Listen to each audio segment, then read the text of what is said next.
झाले का? बांगलादेशहून लोक येतात, त्यांना नोकऱ्या मिळतात. पाकिस्तानाहून जिवंत आतंकवादी पकडले जातात, त्यांना नोकऱ्या मिळू शकतात. पाकिस्तानाहून येणारी सीमा हैदरला नागरिक बनू शकतात आणि पाकिस्तानाहून येणारी सीमा हैदरला नागरिकत्व देऊ शकतात. आणि मी पाकिस्तानामध्ये देशासाठी 4 महिने शिक्षा घातली आणि आज मी कटोरा घेऊन न्यायाची भीक मागतोय. जेव्हा मी या महाशयांना भेटायला जातो, हे महाशय मला 100 पोलीस माझ्या मागे पाठवतात. याला पकडा, याला पकडा. आम्ही काय देशद्रोहीत का?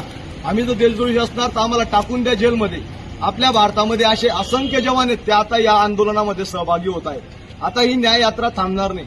जोपर्यंत हा कलंक मिटत नाही तोपर्यंत ही न्याय यात्रा चालणार आहे. आम्ही का आतंकवादी का, हा प्रश्न आम्हाला आहे. जर आम्हाला न्याय भेटू शकत नाही, आर्टिकल 16 प्रमाणे आम्हाला काय सांगितलेलं आहे, आम्ही देशात काम करू शकतो, आम्हाला अधिकार आहे. आर्टिकल 16 आणि आर्टिकल 21 आम्हाला सांगतो की बाबा तुम्हाला सी आणि डी मध्ये राज्य सरकारने सांभाळून घेणं आणि त्यांचं कर्तव्य आहे.